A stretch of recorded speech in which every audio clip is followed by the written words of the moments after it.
Nigeria undoubtedly is the most populous country in Africa with over 170 million people, and she is said to account for 18% of the continent's population. It is projected that Nigeria, being the 7th most populous country in the world, is one of the 8 countries expected to account collectively for half of the world's total population increase from 2005 to 2050.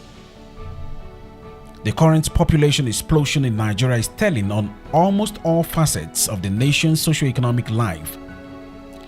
The education sector is no doubt having its fair share of the impact, as exemplified by increasing number of candidates seeking admission into tertiary institutions in the country.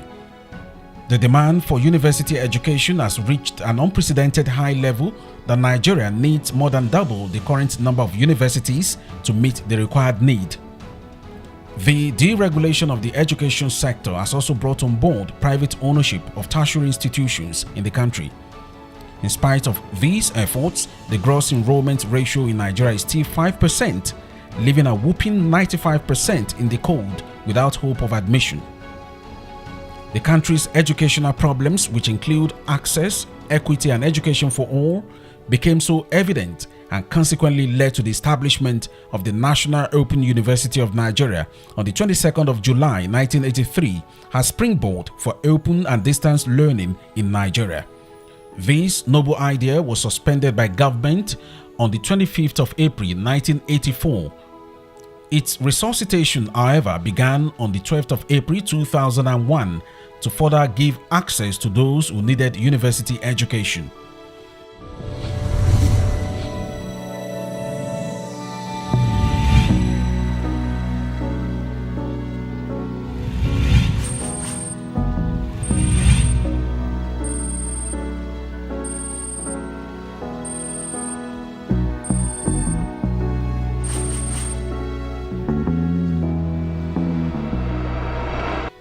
The National Open University of Nigeria is an open and distance learning institution, the first of its kind in Nigeria and indeed the West African sub-region.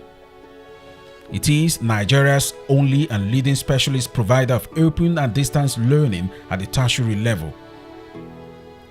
National Open University of Nigeria is designed to increase access of individuals to formal and non-formal education in a manner convenient to their circumstances. The range of target clientele is elastic and is continually reviewed to meet Nigeria's ever-changing needs. The current leadership of the university is led by Professor Abdallah Uba Adamu. He holds a double professorship, first in science education and most recently in media and cultural communication. Having been appointed the Vice Chancellor of the university on Friday, 12th of February 2016, Professor Adamu took up the challenge to take the university to the next level. The first thing to do is to change the nomenclature of the individual units, academic units, and now from schools to faculties. Because wherever you go around the world is faculty. Of course, there are universities that run on a school system. But a school system means that you have a series of faculties under the school. We're not operated like that. We have a faculty and that is it. So we had elections and 5 of the 8 deans elected were women, and we're very proud of that. Very proud of the fact that 60% of our academic leadership position in the university is occupied by women. The National Open University of Nigeria has a total of 77 study centers across the country. 19 of these centers are community-based, while 18 constitute special study centers. Prominent among the study centers is the Nigeria Prison Service Study Center, which cater to the educational needs of inmates of prisons in Nigeria. The National Open University of Nigeria remains the only tertiary institution that takes education to the doorsteps of the less privileged in the society. When I came in, I was told that some of our students are actually in prison, incarcerated. And I thought the logo or the anthem of NOUN says work and learn. So how can somebody work if he's incarcerated, if he's in prison?